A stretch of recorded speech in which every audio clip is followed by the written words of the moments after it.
So today we're going to talk about the 10 rules to prospecting, how to speak to potential clients, how to speak to business owners, and in the end, ask for the order and get paid, right? This can be done through multiple different ways, such as cold calling, in-person interaction. Well, there's 10 rules that you need to follow, right? So number one, you're not trying to change people that wouldn't benefit from your product or don't have the money or the means to pay right now and go ahead. To the ones that are the ones that have power and the ones that have pain, and you're looking to resolve their pain, right? So that's the difference. Okay. Number two, you must ask them for permission before you ask them a question. So it's like, John, let me ask you, does the idea make sense to you? Do you like the idea? Or John, let me just briefly ask you a few questions to see if you're the perfect fit, right? So that's number two. And then number three, this is all before you even start getting on the phone. You must always have a script while prospecting, something to look at, some bullet points. Obviously, you don't have to be like a fucking robot like AI. You don't have to stick to it every single word. But it's always good to have something in front of you to look at, right? And then you should always go from less invasive questions to more invasive questions. So, like, you don't, get on the phone and say, John, how much money do you have in your bank account? Like, I really want to know, how much money do you have? You don't say that. What you do say is, how are you today? Less invasive questions like, how are you today? Is it okay if I ask you a few questions? But the principle is to go from less invasive questions to more invasive questions, and you always must follow a logical path. That's step 5. That's rule 5, right?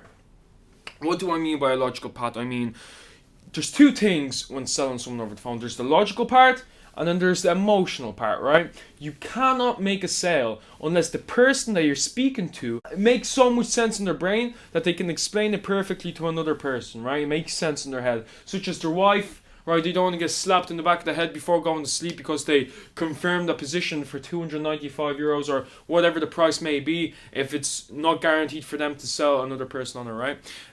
That's a principle to make sure that you get the logical part down first to the potential client, and he knows what the fuck you're selling truly. Once you get that part down, only then can you ask for the order and him to become a customer, a paid customer, because only then you can get him to become a paid customer, right? So, number 6 is ask questions with the correct tonality. Like, John, you give me one shot here and believe me, right? The utter sincerity and the reasonable amount of tone. Is that fair enough?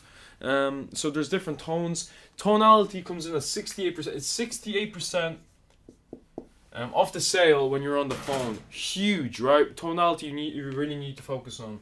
Then we have number 7. Use correct body language as a prospect responds. So let's say you go through the logical part. You're kind of sat back. You're like, okay, and you're like, John, we are the perfect fit for you. People catch on to tonality, right?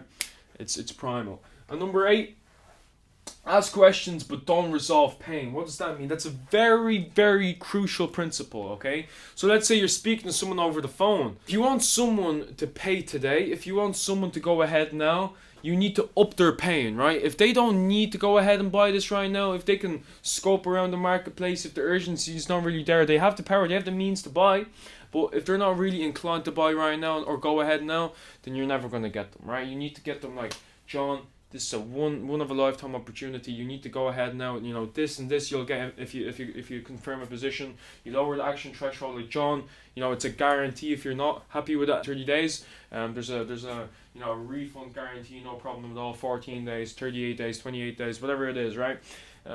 So there's different ways of, you want to have that urgency to go with them today, and then sweep them away with emotion via the guarantees. Or like, John, imagine what you're going to be doing in 3 to 6 months. If I'm half as good as what I say I am, we're going to be doing long-term business together. Is that fair enough? Always that uptone, reasonable man tone when you're closing, okay? Then you have number 9. Always end with a powerful transition. What does that mean? So right here, you have the straight line. Number 10 is on the straight line, so I'll go through the both of them right now. You have the straight line right here, okay? You have the first 4 seconds. You need to sound like an expert, like someone worth listening to, and someone that won't waste their time, right? You don't want to, when you're a business owner, you have things to do. You're busy, okay? You don't want to be speaking to some amateurs. So in the first 4 seconds, human interaction, or over the phone. If it's a human interaction, it's actually 0.25 of a second.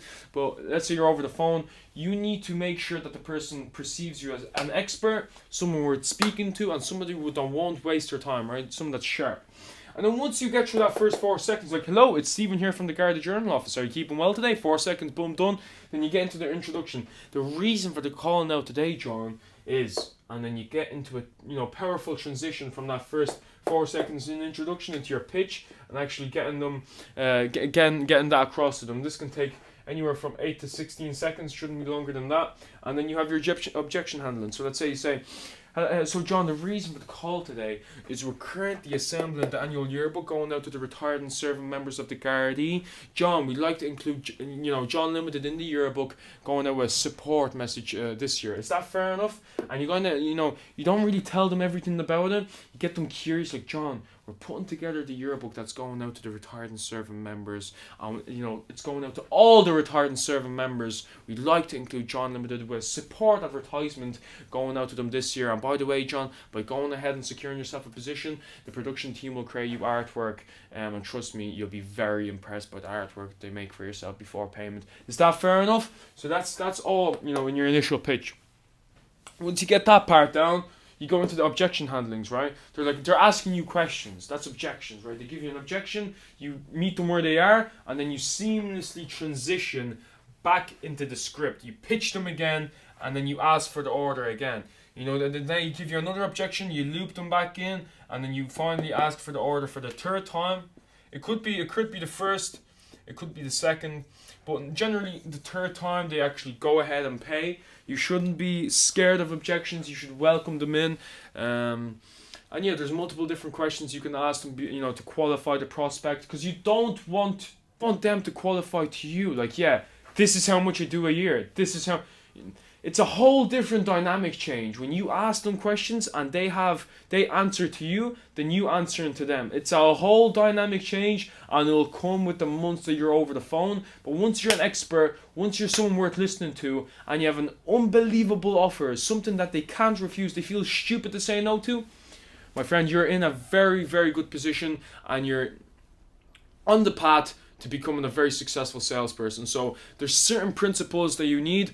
These 10 will help you, transition the prospect from the open of the conversation to the close to actually getting paid.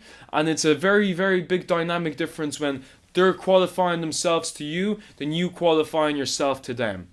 Hope this helps you and shows you a little bit of a deeper insight into prospecting. We'll begin on to, exactly, what to say on the script with particular offers with Expansion Host and Link Media later down the line. But I wanted to show you guys the 10 principles for prospecting here. So hope it helps, and see you next time.